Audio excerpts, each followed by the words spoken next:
Greetings, everyone, and welcome to today's GT News webinar entitled SEPA February 2014, The End of the Beginning, proudly sponsored by Bottomline Technologies. My name is Tarika Adams, and I will be your host for today. Our speaker is Marcus Hughes, Business Director Business Development at Bottomline Technologies. Before we begin, there are a few housekeeping points. If you experience any technical difficulties, please type them into the Q&A panel on the bottom right-hand corner of your screen. There will be a WebEx producer who will respond to your message immediately. Also, if you have questions for the speaker, please type them into the Q&A panel as well. We will answer these questions at the end of the presentation. Please ensure to send your questions to all panelists, otherwise we may not be able to read them out loud. Finally, this entire webinar is being recorded, so if you miss anything or think a colleague would be interested, you will be sent a link to access the recording within the next week. I'd now like to hand you over to our speaker for today, Mr. Marcus Hughes. Welcome, Marcus, and thank you so much for joining us. Thank you, Tarika. Hello, everyone, and welcome to this webinar on SEPA. In today's title, I've used the expression the end of the beginning, because I think this describes very neatly where we are right now with SEPA migration. Despite the first deadline being a mere 92 days away, there is still a lot of hard work to be done in order to capture the full benefits of SEPA. As many of you know, on the 1st of February 2014, organizations with bank accounts in the Eurozone are required by law to have adopted the new SEPA schemes for their Euro bulk payments and direct debits. That's domestic and international payments. However, many organizations have not yet completed their migration to these new standards. So the purpose of this webinar is to provide practical advice on the impact of SEPA and how to benefit from this new regulation. A key advantage of SEPA is, of course, that compliance enables organizations to achieve lower bank fees on their Euro bulk payments and direct debits. What's more, SEPA helps organizations to reduce their internal costs by streamlining and standardizing processes.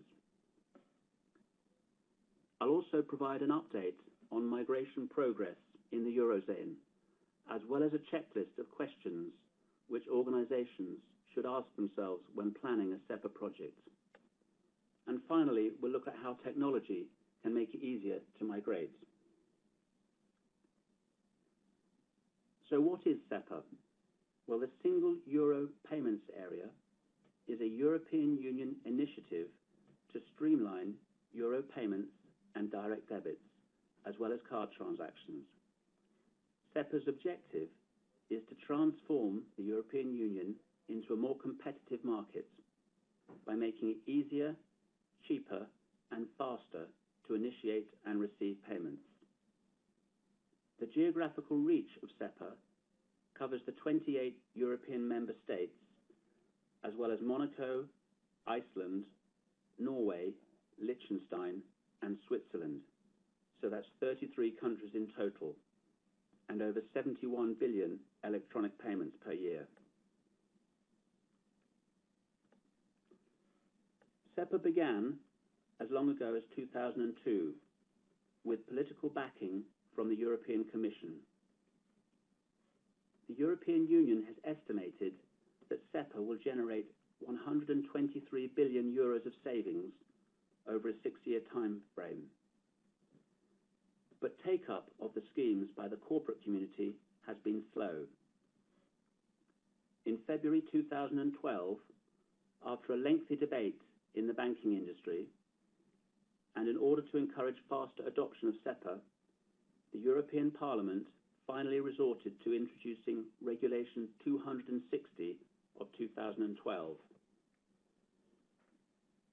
This new law mandated that corporates and banks in the European Union are required to use new SEPA schemes for euro payments and direct debits. For bank accounts in Eurozone countries, the deadline is 1st of February 2014. And for accounts in non-Eurozone countries, this is from 31st October 2016. So anyone who is making or receiving euro payments is likely to be impacted by this new regulation.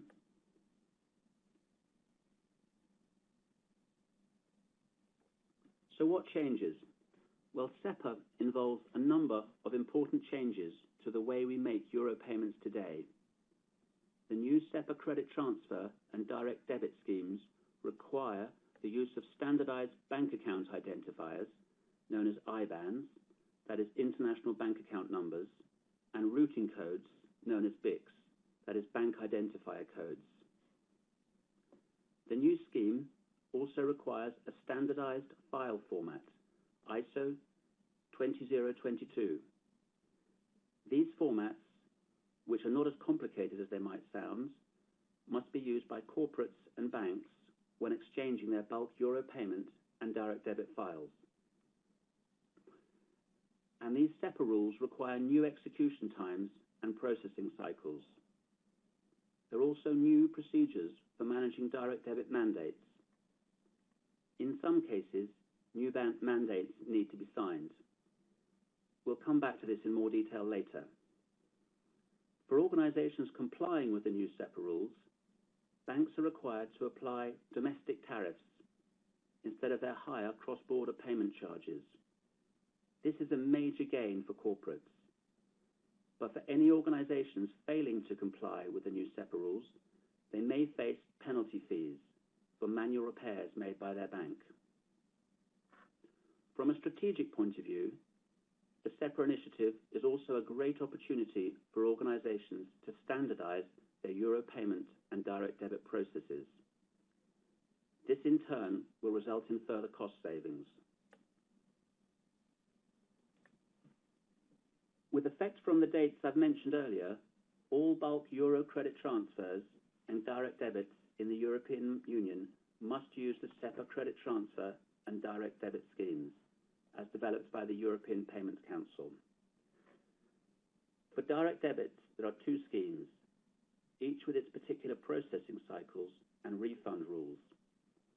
First, we have a core SEPA direct debit scheme. This is primarily designed for consumers to settle regular payments to companies such as utilities, insurance companies, and telcos. And then we have the business-to-business SEPA direct debit scheme.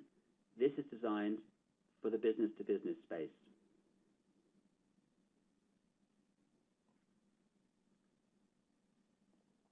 There are a few other key points in the regulation, all timed for the next couple of years. As mentioned, corporates and public sector entities must use ISO 20022 for exchanging bulk files with their banks. This requirement is effective for accounts in most Eurozone countries from as soon as the 1st of February 2014, although 7 member states have exercised an option to defer this until February 2016. So the Eurozone countries delaying adoption of ISO 20022 are Estonia, Greece, Spain, Italy, Cyprus, Portugal, and Slovakia. For cross-border payments, the current requirement for corporates to include BICs in their payment and direct debit files, this will end on the 1st of February 2016. And the mandatory use of BICs for domestic payments will end as soon as the 1st of February 2014. Just to complicate matters, 4 states have exercised a waiver option to continue requiring BICs on domestic instructions until 1st of February 2016. Those countries are Cyprus, Greece, Ireland, and Malta. From these deadlines, it will only be necessary to provide your banks with IBANs without BICs. It's the paying bank that will need to add BICs for routing purposes. Next, we have niche schemes. These are local schemes representing less than 10% of national credit transfer and direct debit volumes. These niche schemes can also be exempted from the deadline next February. For example, in Germany, the one-off direct debit scheme, known as ELV, has been exempted and will therefore continue to operate with German bank account numbers and sort codes until February 2016. French LCR and Italian RIBA, which are widely used domestically, have also been declared out of scope for SEPA, so they continue as they are today with domestic bank account details.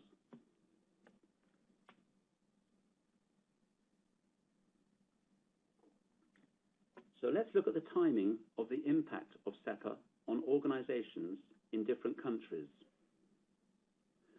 For many non-Eurozone organizations with subsidiary operations or bank accounts in the Eurozone, SEPA will actually arrive in February 2014. That's more than 2 years before the non-Eurozone or UK deadline of October 2016. Likewise, non-Eurozone organizations with customers in the Eurozone from whom they want to collect direct debits, they'll also need to be SEPA compliant by next February. So, for example, if a UK or non-Eurozone corporate wishes to collect direct debits in a Eurozone country, then they'll need to be using SEPA direct debits. As a result, many medium and large UK companies should treat next February as the SEPA deadline rather than October 2016. On the other hand, an organisation with only UK-based bank accounts, which makes occasional payments in euros into the Eurozone, will not need to migrate to SEPA until October 2016.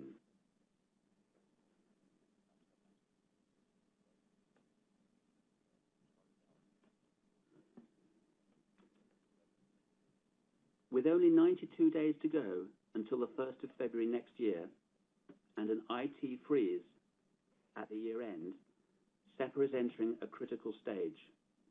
A PwC survey of 150 corporates in August suggested that a third of companies are at risk of not being ready for the SEPA deadline. More recently, in October, the European Central Bank published its second SEPA migration report, which describes SEPA progress in the Eurozone. I believe these are the latest and most thorough statistics available. The European Central Bank reports that many stakeholders have decided to migrate only in the final quarter of this year. Not surprisingly, the bank has expressed concern and considers that this just-in-time approach gives rise to risks. As shown in the table, in September, SEPA credit transfers were 56.2% of the total eligible volumes of euro credit transfers. But there is a wide variation in the level of migration achieved across different countries. Luxembourg and Slovakia have joined Slovenia and Finland in the small group of countries which have almost completed their SEPA migration. Greece, Cyprus, France, Belgium, and Spain are also well advanced, with more than 50% of credit transfers already SEPA compliant. Likewise, credit transfer migration in Austria, the Netherlands, and Portugal is now advancing at a strong pace. However, in 4 countries, including Germany, the current level of credit transfer migration is still below 20%. Despite this, the European Central Bank's October report concludes that almost all countries are making steady progress towards the credit transfer scheme.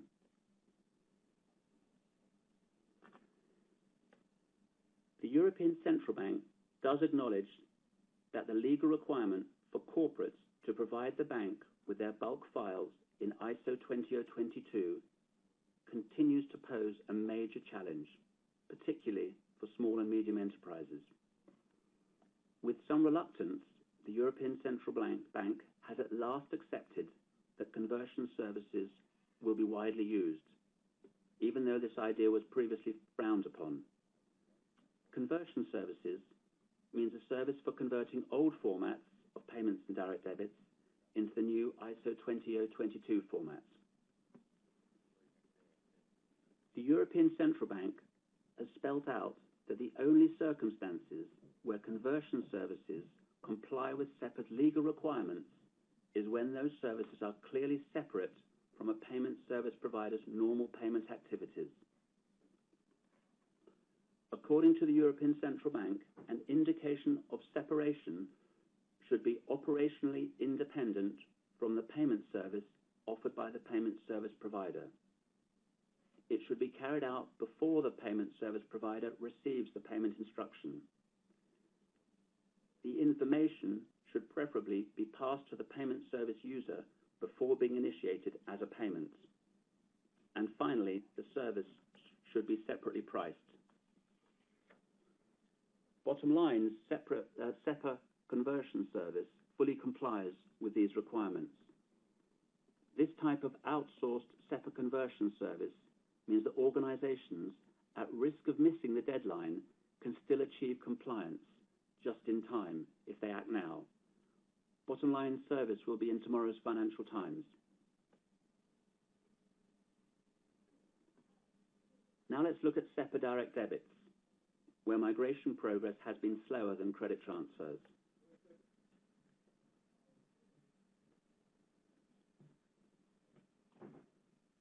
As shown in this table, in September 2013, a depressingly low 6.8% of eligible direct debits were compliant.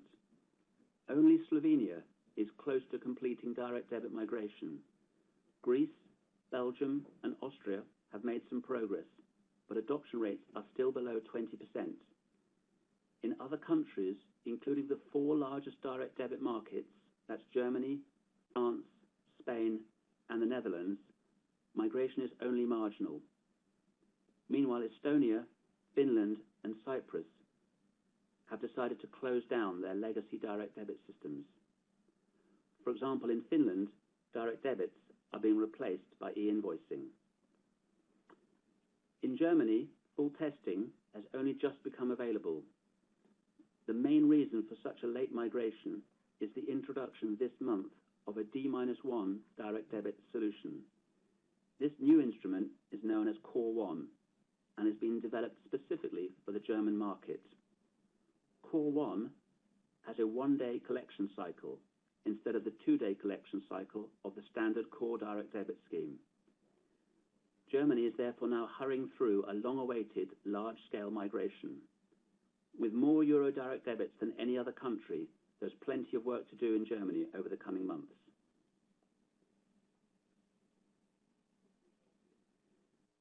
As shown in this European Central Bank table, they suggest reasonably encouraging progress has been made by big billers and large corporates. The bank reports that preparations for the SEPA credit transfer scheme are quite well advanced, and on the whole, large corporates are expected to be ready on time. The European Central Bank also claims that big billers are fairly confident that on-time migration to the SEPA direct debit scheme is just about manageable. However, in many cases, migration will only take place in the final quarter of the year, so they're cutting it very fine indeed.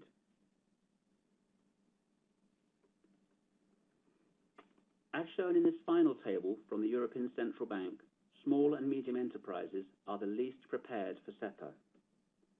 So despite a very clear regulation with specific timelines, we should ask ourselves the question why the industry has been so slow to migrate to SEPA. Setting a mandatory deadline for SEPA was an important milestone in February 2012, but understandably, for many organizations during tough economic times, SEPA migration was unlikely to have been their top priority. I think there have also been some lingering doubts on whether SEPA deadlines are definitive or movable. But that attitude must now change. The key impact of the new regulation is that SEPA is no longer simply a voluntary market initiative. It's now a mandatory change.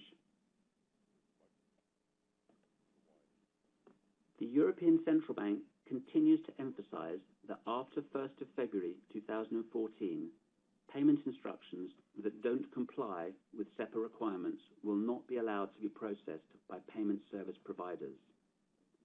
The European Central Bank, the European Commission, and the European Payments Council have all emphasised on numerous occasions that there is no alternative to meeting the legal requirements. There is only a plan A. This is the catchphrase being used by the authorities. Despite the official line holding firm, we're hearing some curious alternative approaches to coping with the challenges of SEPA migration. These ideas do seem rather drastic contingencies, such as ceasing to use direct debits altogether, or even using checks or Target 2, the Eurozone's real-time gross settlement system. This would certainly be quite an expensive approach. The European Commission estimates that the cost of a failed transaction will be €50, and this ignores the negative impact on customer and supplier relationships, or even the effect on employees who have not been paid. Things could get worse, because the European Union can apply penalties for non-compliance. Article 11 of the SEPA regulation specifies that member states should all set rules on penalties. However, a recent report by Acuity showed that more than half of the European Union states have not yet sent details of their penalty rules to the European Commission. Penalties published so far mainly focus on the payment service provider. For example, in Austria and Malta, penalties of 25,000 to 100,000 euros have been proposed against payment service providers. A few other countries have targeted payment service users, that's corporates. Cyprus has announced fines of up to 20,000 euros for organisations that aren't SEPA compliant, with additional penalty fees of up to 1,000 euros per day. The big question is, will the authorities really impose these penalties? We just don't know the answer at this stage, and there's still a lack of clarity about what will really happen. But what we can see is that SEPA conversion services will have a key role to play during this cutover period and for some considerable time to come.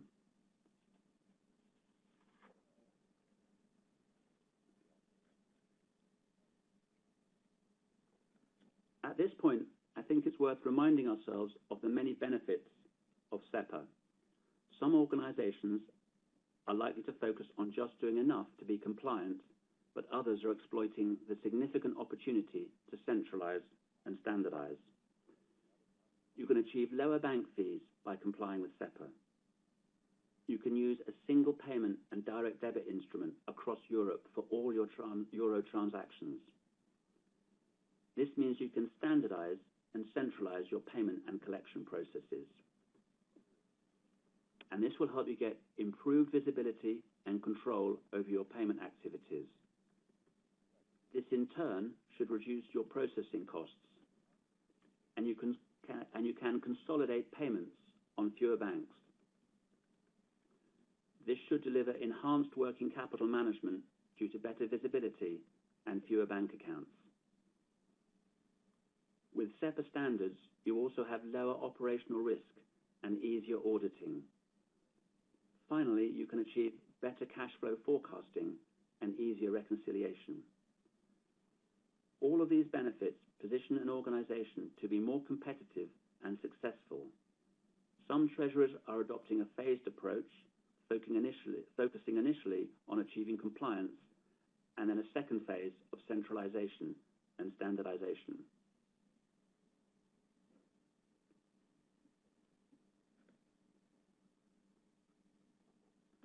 Organisations who are not yet SEPA compliant do need to form a SEPA project team to assess the impact of SEPA, plan for migration, get budget approval, and manage the project.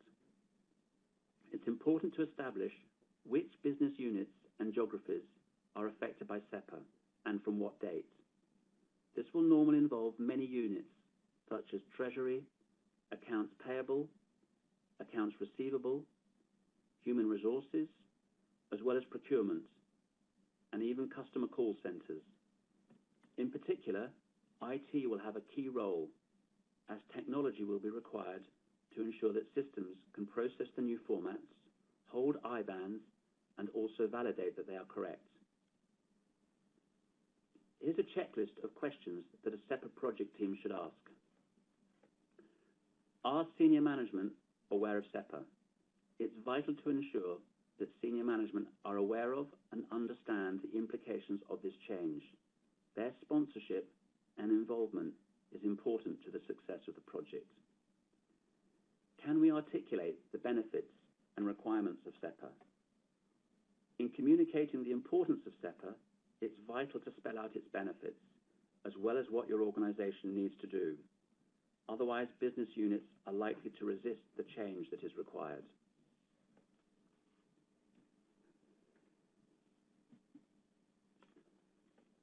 What are the characteristics of our euro payments?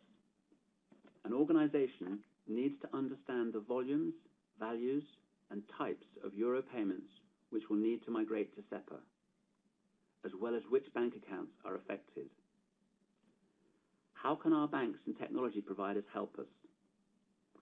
Your banks will be able to inform you of their current status in terms of SEPA readiness, and Bottomline can offer advice and support throughout this process to ensure a successful migration. Can our payment systems hold and process IBANs? It's important to check what systems an organisation uses for euro payments and that all relevant systems can hold and process IBANs and BICs. IBANs are longer than domestic bank account numbers, so some systems' field length simply cannot hold IBANs. If an organisation finds it needs to modify several systems in different locations, it will be faster and more cost-effective to implement a single web-based payment hub, which can be used by all units. Do we have our customers and our suppliers' IBANs and BICs? Gathering IBANs and BICs and entering these into payment systems is one of the most time-consuming tasks of the migration, as it involves contacting customers and suppliers. A shortcut to this laborious task is to use software or an outsourced service, which takes BBANs, that is, basic bank account numbers, such as UK account numbers and sort codes, and converts these BBANs into IBANs. Can we validate IBANs and BICs? In addition to collecting IBANs and BICs, it's important to validate these long strings of numbers and letters by using IBAN and BIC validation software. Any errors in IBANs and BICs will mean payments do not qualify for lower bank fees and may also result in penalty bank charges for manual intervention. Can our systems handle SEPA formats? It's vital that systems are able to handle SEPA formats using ISO 20022. This can be achieved by updating legacy systems. Alternatively, you can integrate a software solution, which is able to convert data in any format into ISO 20022 and back into the legacy system's required format. These solutions are available as an outsourced service, which avoids in-house hosting costs and is quicker to set up. These solutions can also be deployed locally. And finally, are you affected by waivers?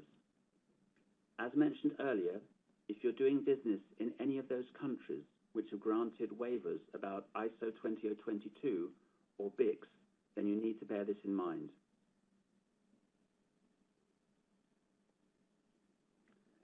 SEPA Direct Debit migration is undoubtedly more challenging than SEPA credit transfers.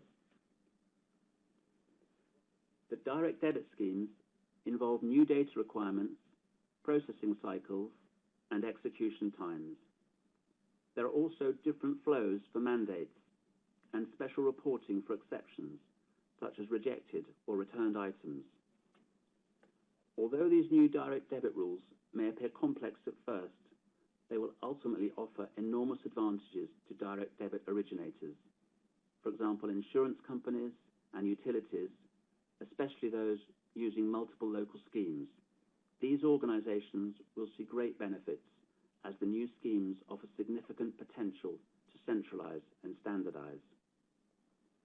Wider adoption of SEPA Direct Debits is likely to be an important driver for the creation of collection factories. These will increasingly be integrated with payment factories.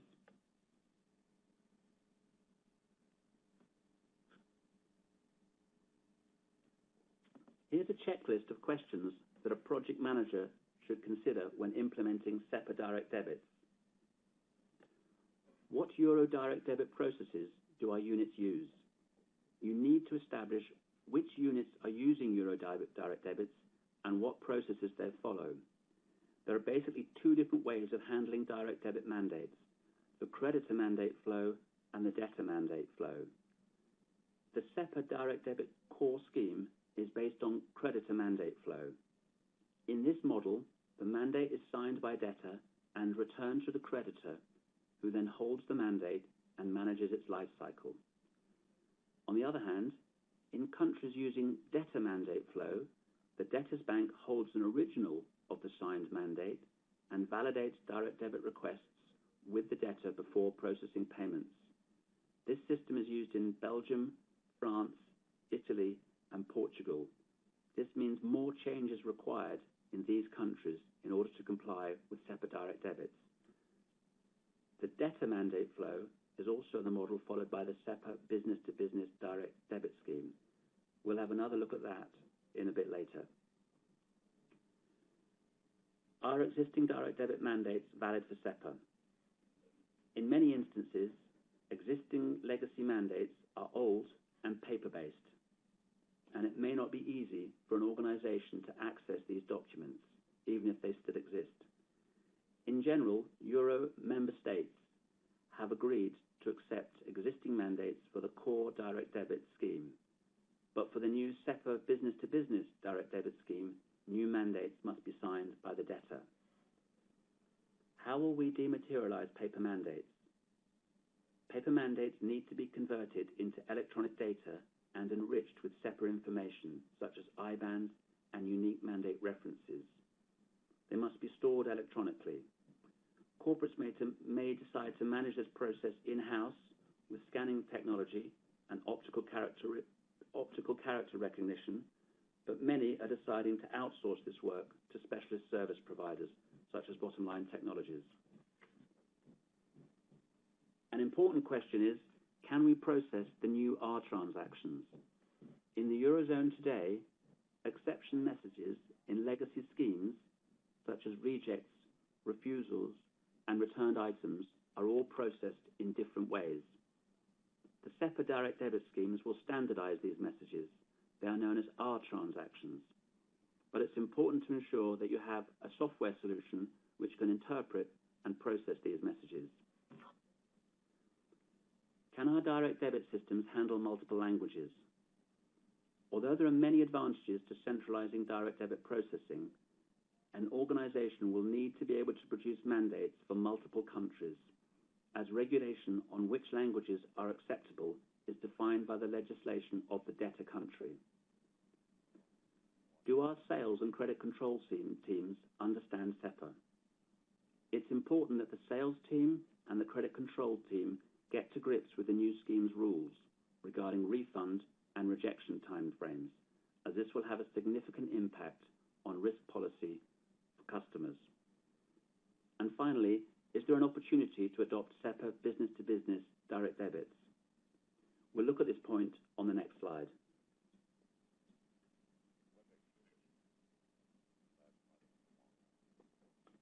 There is an important difference between the two direct debit schemes under SEPA.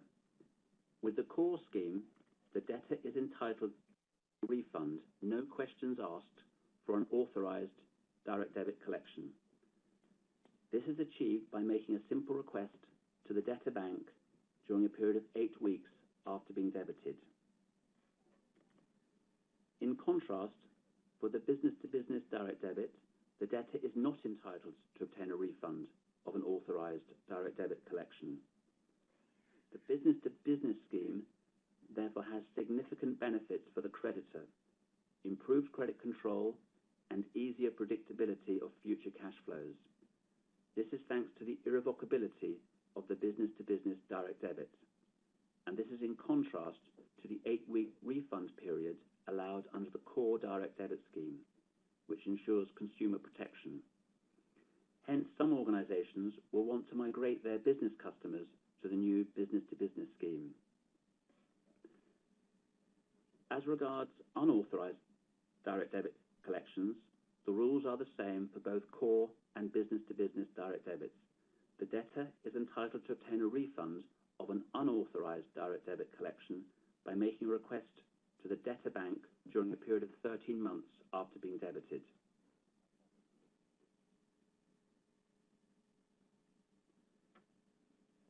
As mentioned earlier, in the case of business-to-business direct debits, it will be necessary to obtain new mandates from debtors.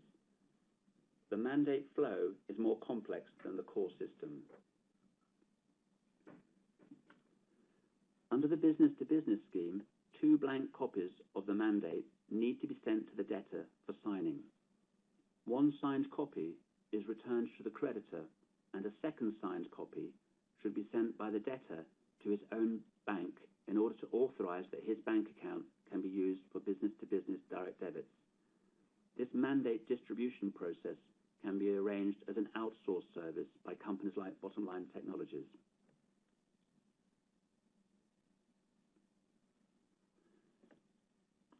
So what can an organization do after SEPA migration? Well, there's plenty more to be done. In particular, SEPA is proving a catalyst for many corporates to implement payment factories.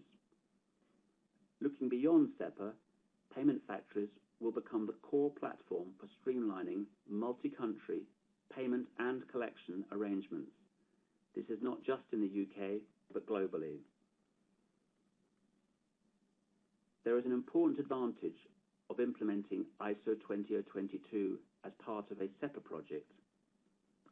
As well as being the format for SEPA files, this open standard is being adopted by major banks to make it easier for their corporates to make bulk payments in other countries outside the Eurozone. Over 30 banks and a handful of technology providers, including Bottomline, are collaborating on an ISO 20022 initiative called Common Global Implementation. So using this system puts an organization in a strong position to create a truly global payment and collection factory. This structure offers enterprise visibility and control with financial and audit benefits driven by standardization.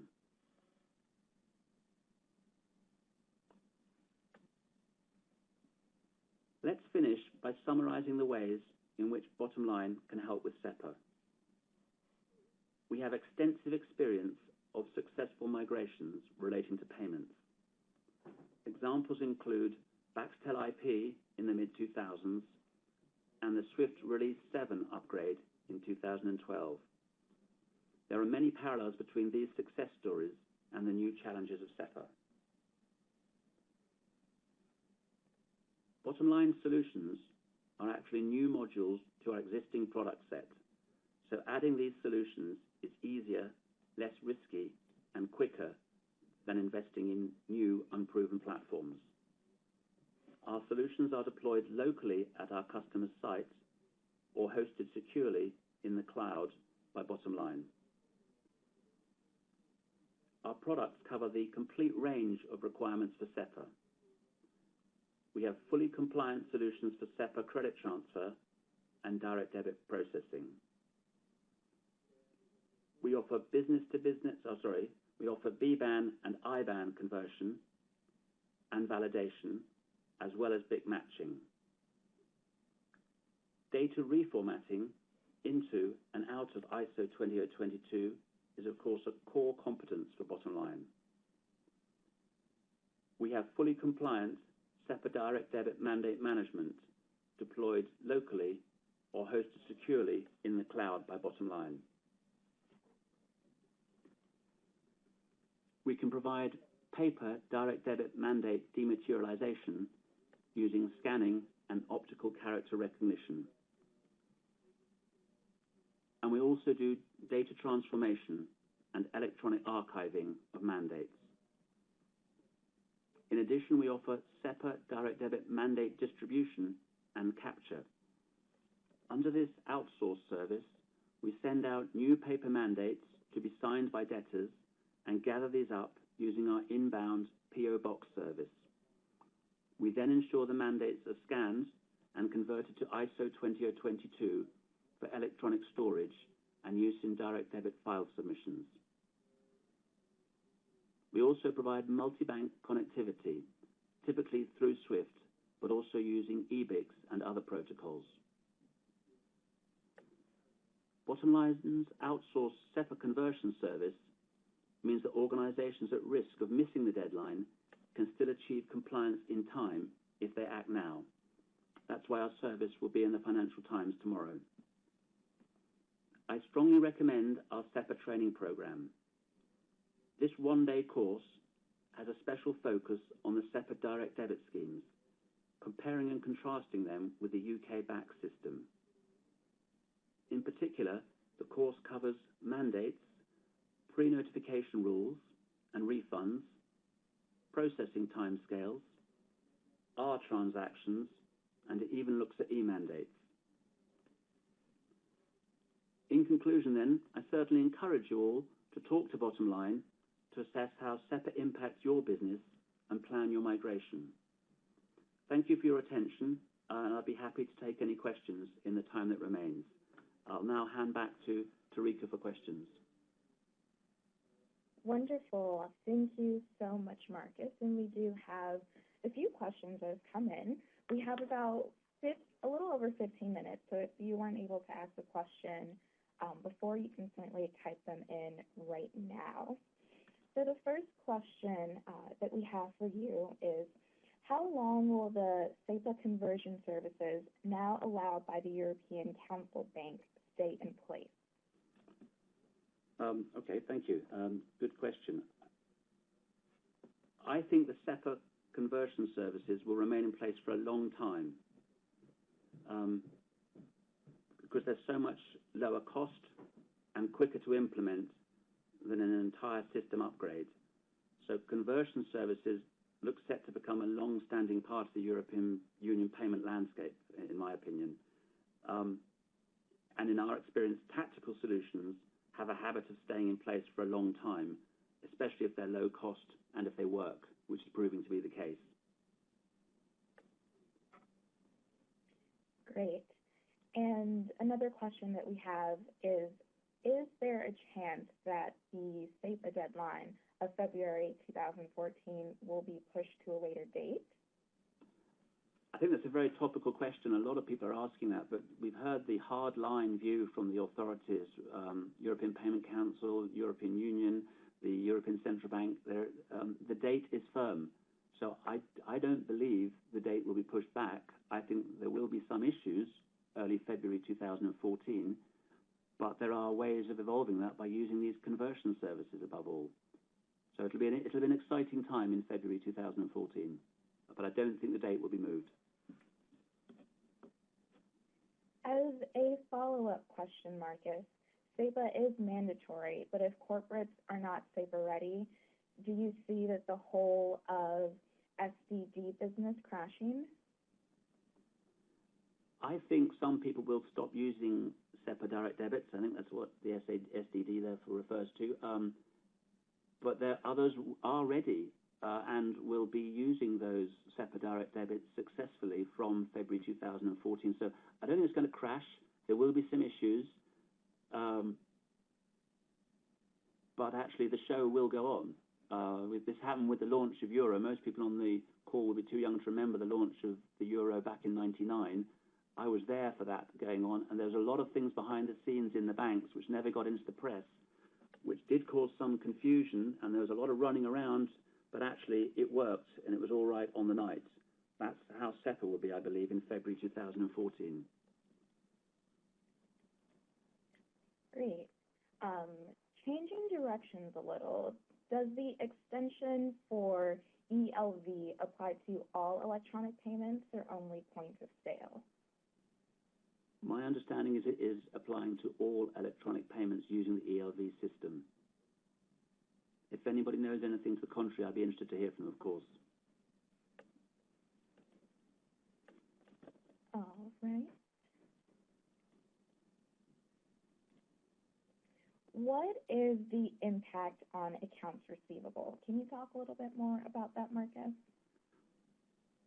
Well, accounts receivable will have to look out for the money coming into their accounts and to reconcile those payments. So the credit transfers, as I think we've established, are not that difficult. It's just the right format that's required, and that can be handled by a conversion service. So I anticipate payments coming in okay. It is the direct debits where the challenges will lie. If you are reliant on direct debits heavily in your accounts receivable, I think you better make sure your direct debits are ready and to go by February the 1st, 2014. Okay. Are companies allowed to collect from DD customers for whom a mandate has not been received? Well, if it's a SEPA direct debit business-to-business scheme, definitely not. If it's a core scheme, that's questionable, because, and I'm wondering whether that organisation would be obtaining new mandates. I think certainly for business-to-business, you will not get paid. I think for non-business, for the core scheme, I think there's a question mark there as to whether if you have a current practice of taking direct debits from that customer, they may not realise that you don't have that mandate and you need an update. But I think by the letter of the law, you should not be presenting those direct debits under the core scheme either. I hope that gives you some clarity. We have another question that just came in, and it's asking for your advice. What would you recommend to a desperate CFO of a medium-sized corporation which is in trouble with its SEPA readiness? Well, I would recommend they talk to their bank, of course, and also a service provider like Bottomline who can provide advice on getting ready quickly. It may be a question of simply doing the right format, which, as I say, is the easier part of the challenge with SEPA conversion services readily available. If it's direct debits, that may be more challenging, but someone like Bottomline would love to hear from those individuals to talk further on that subject. Okay. Do banks that currently state that there will be no conversion available for their clients change their mind as we get closer to February 1st? Will they change their mind? Well, the European Central Bank and the authorities changed their minds, so I think it's quite easy for the banks also to strategically change their minds and to offer a SEPA conversion service. A number of banks are doing so, typically working with service providers like Bottomline to provide that backup. But yeah, it's in the interest of a bank to provide its customers with the best available service for preparing for SEPA, and a SEPA conversion service is extremely important in this cutover period, I believe. Another question that came in is, can we consider B2B as a non-recourse in the case that the bank decides to finance it? That's an interesting question. Yeah, well, as we've seen, the business-to-business direct debit is irrevocable. In other words, once paid, it's money for the creditor. They cannot demand a refund if it was an authorized direct debit. I guess you have a risk, let's remember, that it could have been an unauthorized direct debit paid away, in which case I think the bank providing that finance would need to think carefully about that. So I'm not sure it's absolutely watertight security for financing. And I'd also say if it's the finance, it's only for an incredibly short period, because remember, you present these direct debits under business to business very, very shortly before the payment date. It's D-2, so it's not really a very strong financing proposition in my opinion. I'd happily talk to that person offline if they wanted to. But now I've thought it through, I don't think it's necessarily a strong financing proposition.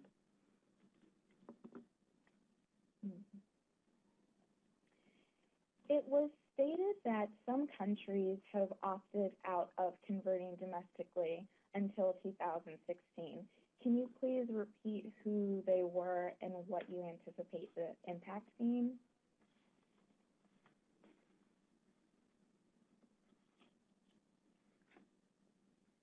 Yes, the countries are Estonia, Greece, Spain, Italy, Cyprus, Portugal, and Slovakia. Well, actually, the impact is is great for those countries. It's easier to comply. You need a BIC and an IBAN, but the corporate doesn't need to present the data in the ISO 20022 format. So they've delayed the changeover to ISO 20022. So I think it would make it easier. If an organization is managing all its payments together in, let's say, a payment factory, it might be a challenge because you'd have a different format for that particular country or those countries I've just mentioned. But nevertheless, it means you don't need to change your existing process, provided you're already using IBANs.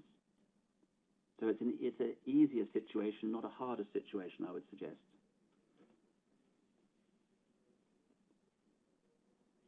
What if a company does not take direct debit, but payments paid by ETF?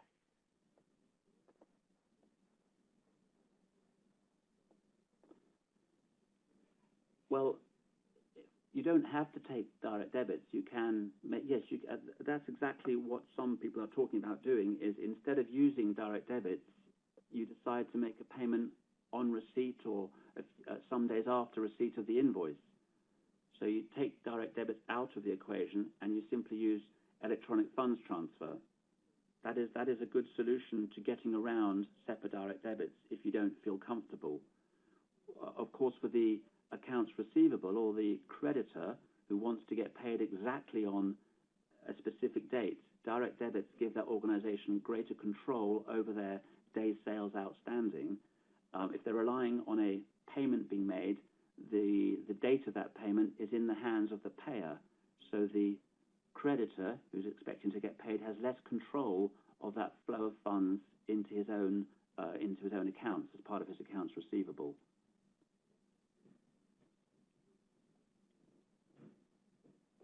We have time for a few more questions. The next question from the attendees for you, Marcus, was, what is the most cost-effective way to connect to SEPA? Is it using SWIFT? If you have multiple banks, it would be attractive to consider looking at SWIFT as a way of connecting to multiple banks and therefore controlling all of your activities across, well, the European Union, wider than Eurozone. Then I would certainly recommend SWIFT as a suitable way. If you're very specifically in one or two countries, let's just say you're in France and Germany, then EBIX is probably a more suitable corporate-to-bank communication method for those two countries because they both have a similar scheme, which was invented in Germany and then adopted by France a few years in recent years. But SWIFT has much more global opportunities for linking with banks outside of the European Union as well. EBIX is only used in a smaller number of countries.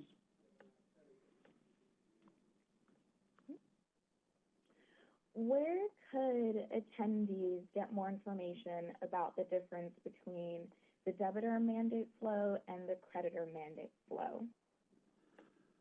Okay, well, we can provide more information on that subject, of course, so if that person would like to contact us, we'd love to provide that. Probably something on the European Payment Council website, but I'd suggest Bottomline could talk you through the implications and so on more easily.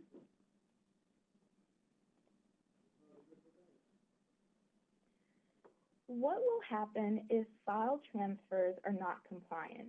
Will it result in a fine, or will the file not be processed at all? That is the best and biggest question about SEPA. We said earlier we don't think the date will move, but we don't really know what will happen when files do not come through. The position of the authorities is those files should not be processed. That is a very serious situation. So I think it's more likely they'll be processed by the banks, but then those banks will charge an additional fee. I would suggest the person asking the question could ask their specific banks as to what is the policy of those banks. I have a feeling some of the banks are still working on that policy. I was at an event recently where a number of banks didn't really want to show their hand as to what they're doing, but on a one-on-one situation, I hope a bank would share its position with its valued customers.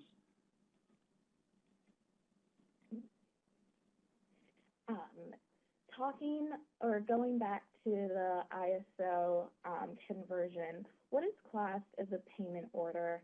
How can the conversion be done before the order? And can you give an example of workflow? There was a few questions in there, Marcus. Just let me know if you need me to repeat anything. Thanks. It's good. It's a good. Thank you, Tarika. I think I've got the question. It means that this would be a file of payments, a number of payments, unlikely to be one single payment. A file of, let's say, 50 or 100 payments or 1,000 payments would be sent to a SEPA conversion service provider like Bottomline, who would take that data, put it into the right format, pass it back to the corporate customer, who would then upload that file to the bank in the correct format to be compliant and therefore get the lowest bank charges and to comply with SEPA. That would be the basic flow. That flow of data between the corporate and Bottomline can be set up pretty quickly, and then it comes back to the customer in the right format to be submitted to its bank. If that corporate were using SWIFT through a bureau service, for example, that data could then be transferred direct to the bank as an instruction to that bank to make the payments. I hope that's okay for anybody. If you need me to go through that again, I could do, but hopefully that's clear. I'm happy to talk about that offline, of course. Great. We still have a little bit of time, and I'll probably ask about 2 more questions for you, Marcus. The first one is, would SEPA affect in the same way for payments to escrow accounts held by currency providers like Canta? I have a feeling those accounts will typically be for higher values. Therefore, I have a feeling those would still be handled in the normal way. Do remember, for example, that Target 2 is not part of SEPA. So the high-value, real-time gross settlement payments being made internationally across the Eurozone do not have to comply with SEPA. They continue to be made interbank, not in an ISO 20022 format. So I think those kind of collateral accounts at Canta and so on would be using the Target 2 system. I don't believe they'd need to comply with this. This is for bulk payments, not individual high-value payments. All right. And then our last question, someone would just like you to clarify the mandate requirement. I'm not quite sure what they mean by the mandate requirement. So you need to have, hopefully this is about on the right lines, you do need to have new mandates signed for the SEPA business-to-business mandates. Your old mandates, paper mandates that you have for normal direct debits are considered acceptable by all countries for normal core SEPA direct debits. So it's the SEPA business-to-business direct debits where you need new mandates, and you have to, just for both these mandates, as well as having that paper version, you also need to convert that paper into data. You need to scan it, you need to use optical character recognition, extract the data, convert that into ISO 20022, add details like IBANs and unique mandate references, and then you need to be able to store that electronically. And part of that information travels with your SEPA direct debit files when you submit those files to your bank for collecting your direct debits. Hopefully that's what the question had in mind. All right, wonderful. Thank you so much, Marcus, for answering all of those questions. There were certainly a lot of them. And at this point, we are actually out of time. If you did have an additional question, you can send them our way and we'll get back to you via email. I would like to thank Marcus for his highly insightful presentation, and we hope that overall this webinar has deepened your understanding of SEPA. Once again, thank you to Bottomline Technologies for their sponsorship today. And as a final reminder, the recording as well as a copy of the presentation will be sent to you within the next week. Once again, thank you all for attending, and we look forward to welcoming you to another GT News webinar in the near future. Many thanks and have a wonderful day.